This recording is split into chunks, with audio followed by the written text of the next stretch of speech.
On this episode of New Retina Radio. What we found was actually more than astonishingly deficient in terms of ophthalmology. It was basically frightening. I went out to Vietnam to do a program assessment, and then it really opened my eyes to this emerging epidemic of ROP that we're seeing now. That's the kind of terror that one lived with on a day-to-day basis after the second earthquake. That and more coming up.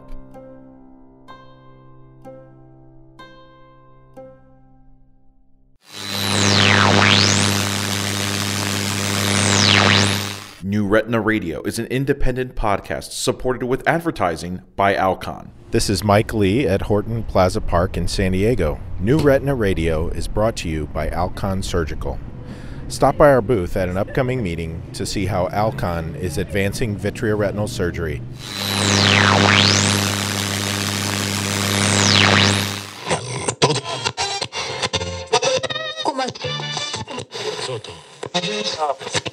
You're listening to New Retina Radio from Retina Today, iTube, and Bryn Mawr Communications. I'm Scott Kraswanis. I'm Rana Daraha. This is New Retina Radio. This episode, we are looking beyond the walls of ORs and the borders of nations. We're tackling international retina. Right, so this is a story told in two parts. The first act gives us a broad scope of how international retina works, while the second act focuses more acutely on one specific doctor's experience. And we're starting with the first act. As one does. Hello, I'm Donald D'Amico. I'm the professor and chairman of ophthalmology at Weill Cornell Medical College and chief of ophthalmology at the New York Presbyterian Hospital in New York. Don claims that international medical work wasn't really his thing. I have to confess that I have never really been, despite all my travel, a global health type of person. That changed as his career blossomed. The impetus for me to become involved in what is more commonly thought of as global health really came rather late in my career. After Don was appointed chairman of ophthalmology at Weill Cornell, he learned that his department was bigger than he thought. I learned that we maintain a clinic in Tanzania, in Mwanza, Tanzania, called Weill Bugando at Bugando Medical Center. This was out of his wheelhouse. I didn't know anything about Tanzania, certainly nothing about Mwanza or Weill Bugando. But hey, Weill Cornell is Weill Cornell, Tanzanian campus or not. And I said, well, that sounds like it's part of our department. Do we have a relationship to Tanzania or not? At the time, I really didn't know what to expect, but I have a very good buddy in Jeff Tabin. That would be Jeff Tabin at the Morin Eye Institute in Utah, a co-founder of the Himalayan Cataract Project. And he came to New York. We had dinner with a bunch of friends, and I said, Jeff, would you come with me and take a look at this? He's quite surprised at what he finds at Weill Bugando Medical Center. What we found was actually more than astonishingly deficient in terms of ophthalmology. It was basically frightening. I mean, there was absolutely nothing modern about what they had. Here's a story of them going into the clinic. The only tool that they had was a slit lamp that they didn't really use anymore. They did almost all of their diagnostics by holding up a pen light. Even cataract surgery was ineffective. Because they had no ability to do any kind of measurements on patients' eyes with cataract, you typically would wind up with perhaps 3 diopters of spherical error, since they put the same IOL in everyone, and 4 diopters of astigmatism. Don says that the doctors had their hearts in the right place. They just lacked resources. The physicians were extremely well-hearted. They were all trying to do what they could. And the experience, frankly, was transformative for me because I saw so much low-hanging fruit. Low-hanging fruit? Easy fixes. 98% plus children with retinoblastoma in Tanzania die. And when retinoblastoma is identified, it's a de facto death warrant. Don illustrated this point. Imagine being taken to a ward where there's 12 beds and there's a bunch of little kids with retinoblastomas all bursting out of their heads. And you ask, what is the treatment here for retinoblastoma? And the answer is, we give the child and the family several very good meals and then we send them back to their villages to die. The gears in Don's head started turning rapidly. So, I'm immediately thinking, oh my gosh, can we send out somebody with flashlights to look for red reflexes in village kids? Instantly I was drawn to it. There's got to be an easy way to fix this. Don goes back to his team at Weill Cornell. So I got back to New York, and I met with our faculty at one of our very nice faculty meetings, and we're sitting around the conference table, and I looked at the faculty and I asked the question. I said, how do you all feel about this? We've been there, we've seen, there's a lot we could do, but it will be an effort. We're a small department still. Is this part of our department or is it not? How do you feel? The decision is unanimous. To a person, they said, no, we have to develop a relationship here. We have to try to do what we can. And so began a drumbeat of visits to Mwanza. At the beginning, primarily educational. We would go, we would give lectures, we would see patients, typically diabetic patients or occasional other patients who they asked us to see. Some of the other patients included those who needed oculoplastics care.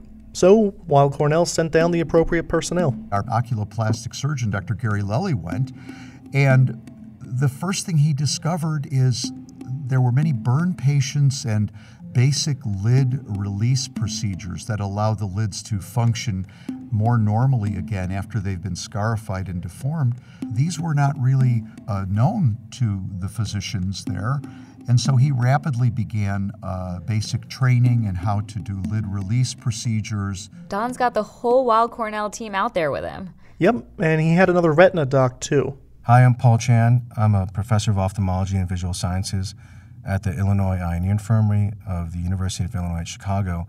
I'm also vice chair for global ophthalmology programs and the director of the Pediatric Retina and ROP service. What was his entry point to global retina? It was similar to Don's in that he never really aimed to end up in the international sphere. With international work, really, I just kind of fell into it. Paul's with Don when he first started working in the developing world. So in 2008, I was fortunate enough that when I was on faculty there, that my chair at the time was Don D'Amico, we had a partnership with Tanzania.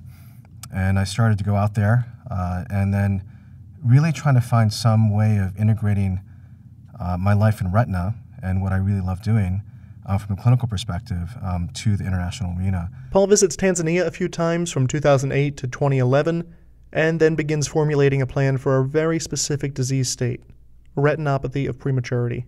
I think it wasn't really until 2011 when I started really formulating the basis for what I do now, which is really international retinopathy of prematurity program development. Wow, sounds like quite the undertaking. And he knows that he has to rely on his peers and mentors to get this done. There was one person in particular who helped him. Tom Lee. That is Tom Lee, the pediatric ophthalmologist at the Children's Hospital of Los Angeles. Tom was connecting with a group in Armenia. The Armenian Eye Care Project. And they took a trip. We went out to Yerevan, Armenia, where they started to see ROP for the first time. A little later, Paul goes to Vietnam with the director of Orbis International. A good friend of mine, Hunter Cherwick. Orbis International organizes a flying eye hospital that lands in the developing world and performs surgeries. I went out to Vietnam to do a program assessment, and then it really opened my eyes to this emerging epidemic of ROP that we're seeing now. The trips to Armenia and Vietnam were the foundation of Paul's current mission. Integrating telemedicine, teleeducation programs, and setting up programs with a lot of these NGOs and so forth for ROP. That sounds like an ambitious strategy. I know, and the variables involved sometimes 4 strategic changes in a new location. In terms of the strategy that you have to take when dealing with different regions or different countries or different partners, it's really dependent on a lot of different things. It's multifactorial. I imagine for a telemedicine program, you've got to have a decent telecommunications infrastructure before you can even think about getting a telemedicine program up and running. Yeah, for sure. And many of these variables are functions of economic conditions. What's the economic infrastructure there? How developed are they already? We focus a lot on telemedicine and technology. Does the country have the infrastructure to have good, reliable telemedicine programs. So you have to take your approach within the context of what's happening at that specific place. Surgical capacity and capability are variables here too. Oh yeah, major ones, I imagine, as they can make or break the execution of a well-thought-out plan. Some places have the capacity to do vitrectomy, some don't.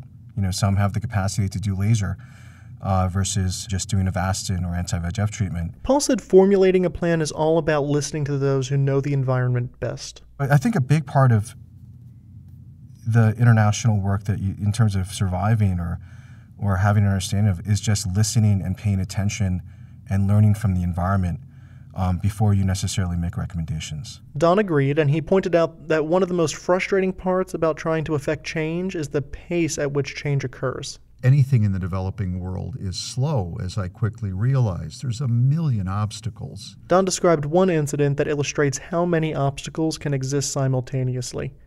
In this story, he talks about getting to the Mobola village in south-central Tanzania, which is serviced by the city of Tabora's airport. Tabora's airport wasn't functioning at the time, so we landed in Mwanza, and we had to hire cars to get to Tabora.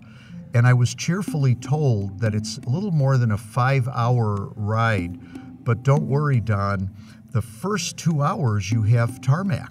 And after tarmac? It was sand. I mean, yeah, you have it all. You have the demands for out-of-the-blue payments, if not outright bribes at the airport. You have the questioning officials who, despite your permits, suddenly say you can't bring this in here.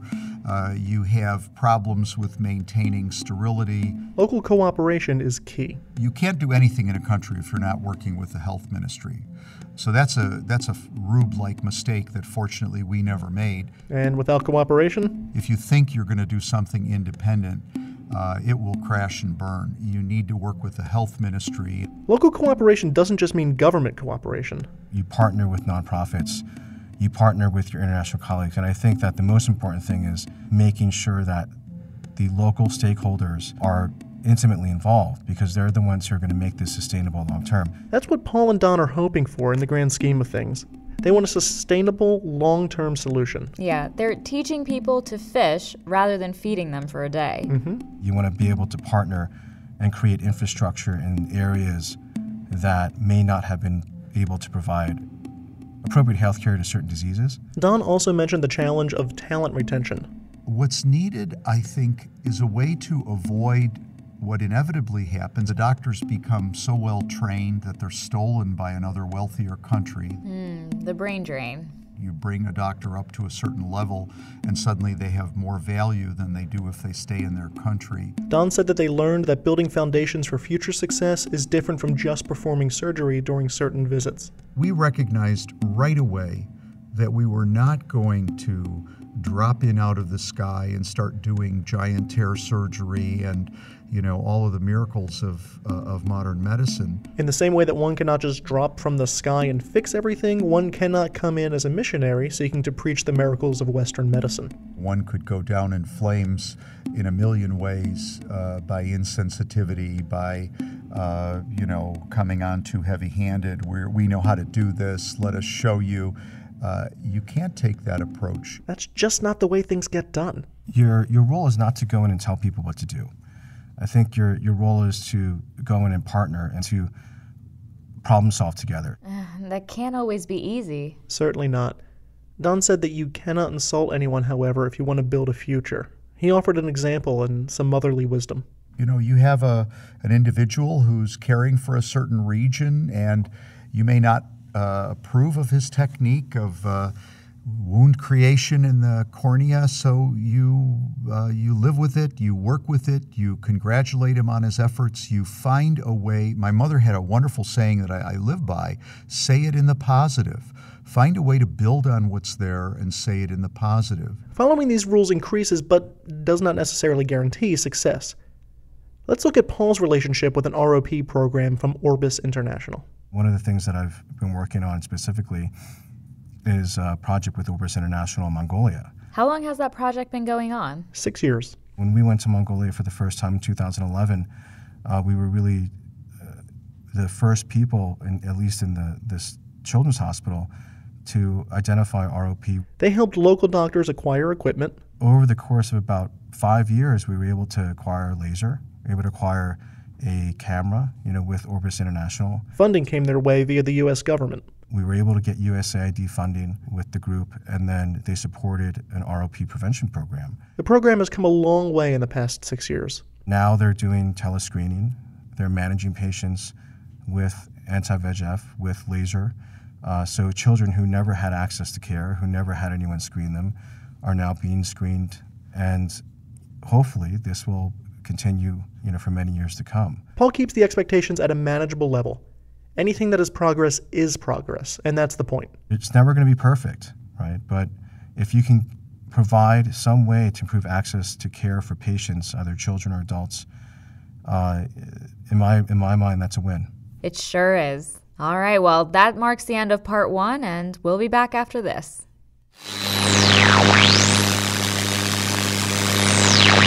New Retina Radio is an independent podcast supported with advertising by Alcon. This is Mike Lee here at the bowling tournament during the final night of the Retina Fellows Forum here in Chicago. New Retina Radio is brought to you by Alcon. Stop by our booth at an upcoming meeting to see how Alcon is taking surgical retina into the future. All right, let's get back to the program. Awesome! Thank you, Mike. We'll see.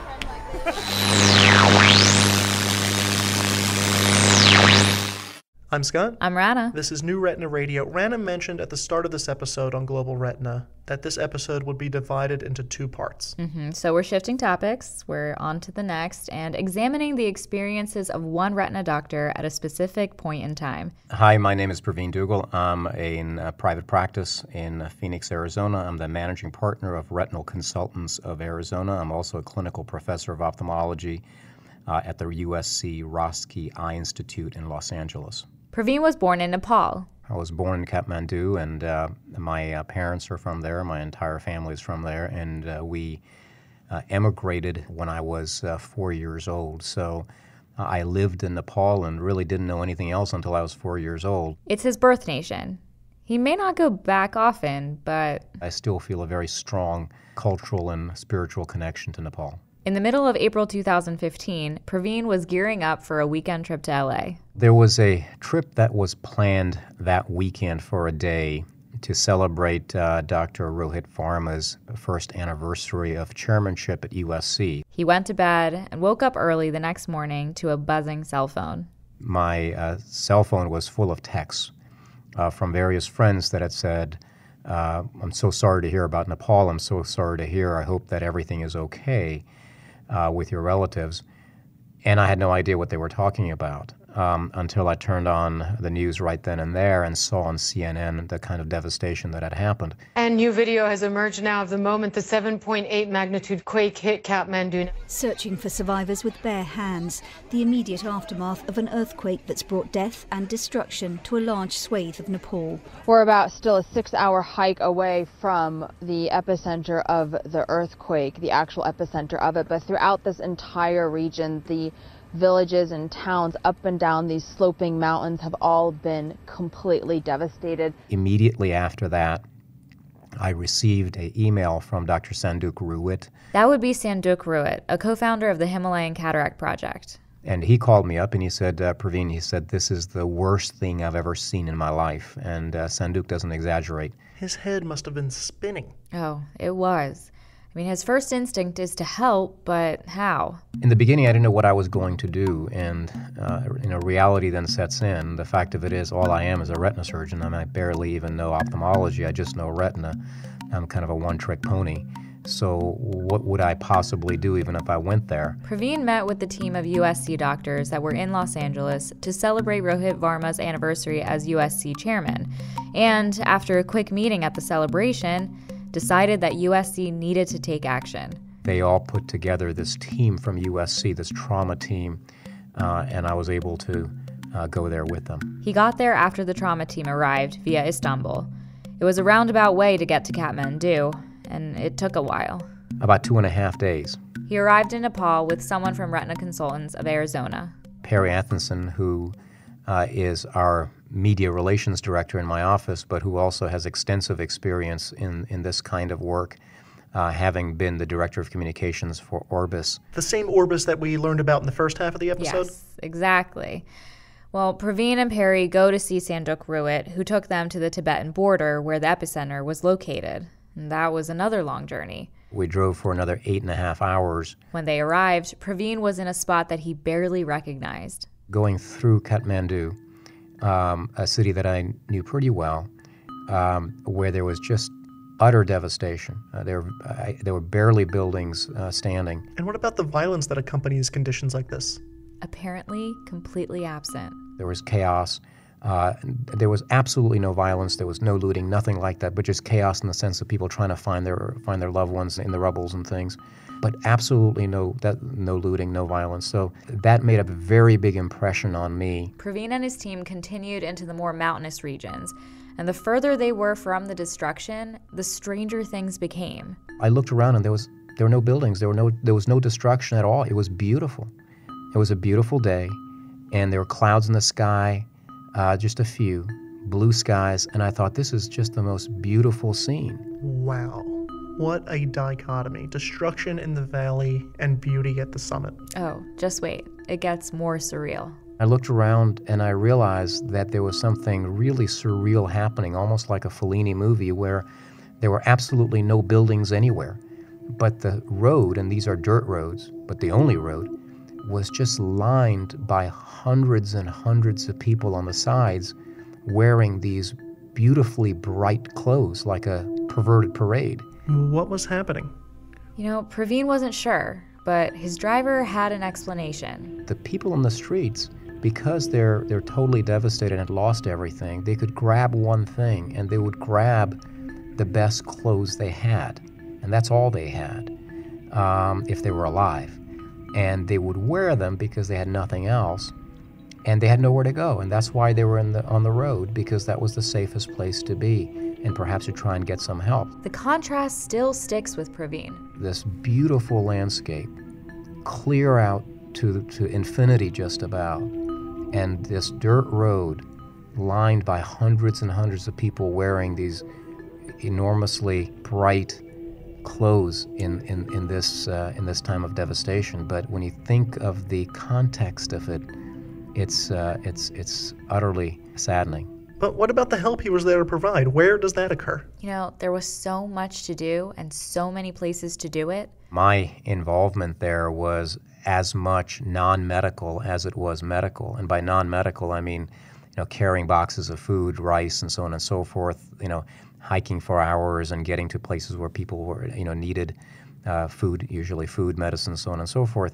But there was still medicine to be performed. We did have a lot of eye injuries, and I took care of everything that I possibly could. I was obviously able to do that a lot better than a lot of other things that other people were able to do better. Medical care occurred on the streets and in hospitals. We roamed the streets in Kathmandu at one time after the second earthquake, trying to see what clinics needed.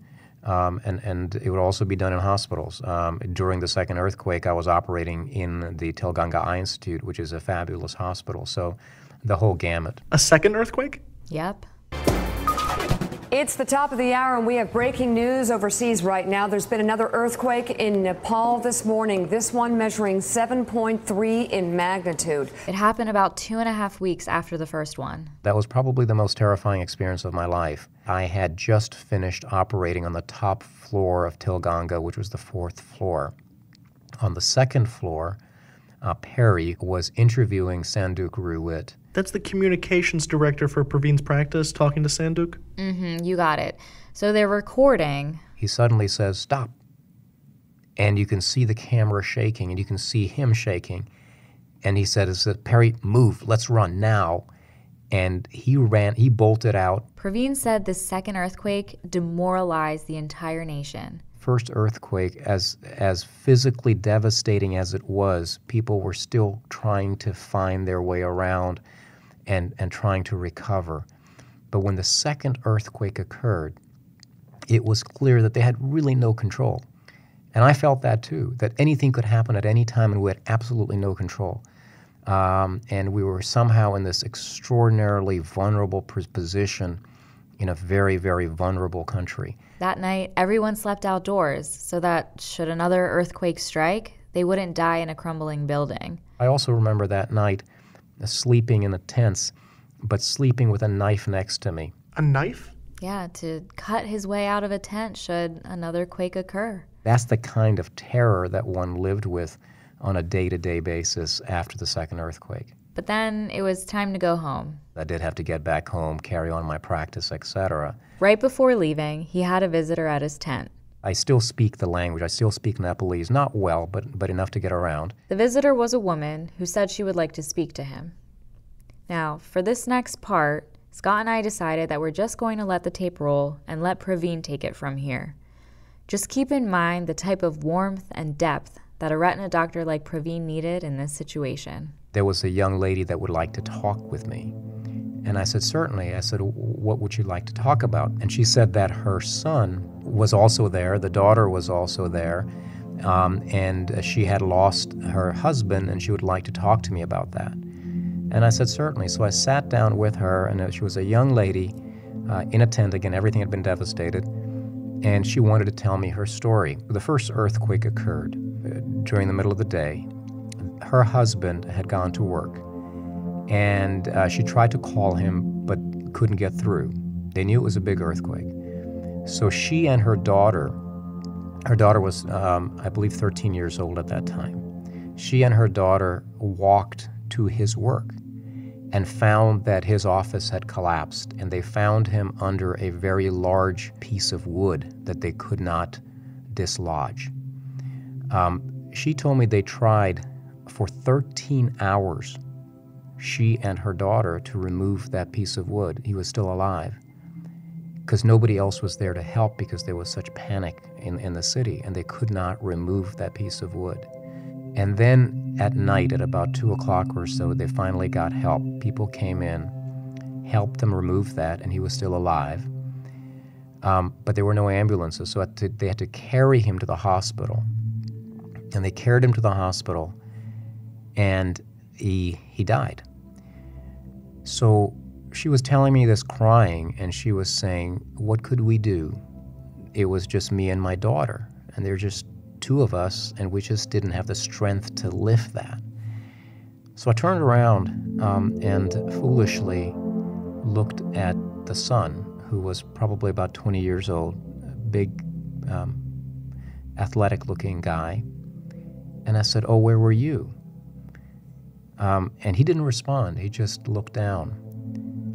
And I immediately knew I shouldn't have asked that question.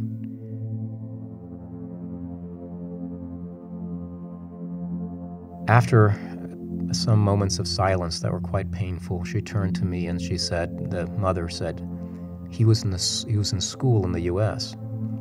And I was shocked. And I said, he goes to school in the U.S.? And she said, yes. She said, we're very poor, but we've saved all our money to send him to school in Oklahoma. He was going to a university in Oklahoma and was a few months away from getting his engineering degree. And I was so impressed and saddened at the same time to think of this. And then the son said to me, he said, and his name is Sonam, so Sonam said to me, I got the news just before my exams, and I tried my best to get back as soon as possible, but I just was too late. My father had already died. So I turned to him and I said, Sonam, what are you going to do now? When are you going to go back to Oklahoma? And he said, well, I'm not going back. And I said, well, why not? And he said, well, how can I possibly go back? I've got to support my mother and my sister. And I said, so what are you going to be doing? He said, I'm going to get a job as a laborer. And I went home that day, that evening, and I thought, this event is not just an event. It's a generational catastrophe. The number of lives that it's touched is not just in this particular time, but in generations to come. And here's a young man who could have been an engineer, who now, in the next few months, is going to be carrying cement under the hot sun, laboring as a manual laborer despite his education, despite being so close. And that's going to be his lot in life because of this. It's a lost generation. So that story, more than anything else, made an enormous impact on me and told me everything that I needed to know about the impact of this earthquake. And that was just one story. There are probably hundreds of thousands of stories just like that.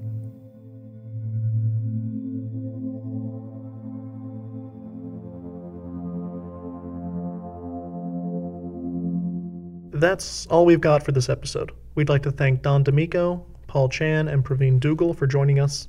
I'm Scott Kraswanis. I'm Rana Jaraha. See you next time. Bye now. Press 2 to play new messages. Hi, this is Paul Chan, and I'm at the EVTT 2017 meeting in Chicago. New Retina Radio is a production of Retina Today, iTube, and Bryn Mawr Communications.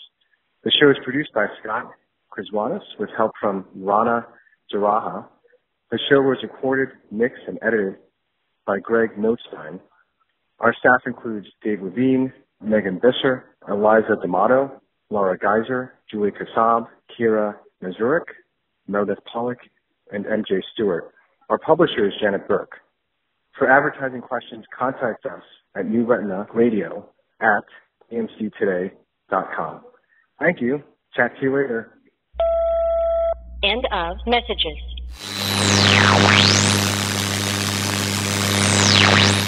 This is Scott Kraswanis in a very chilly Times Square.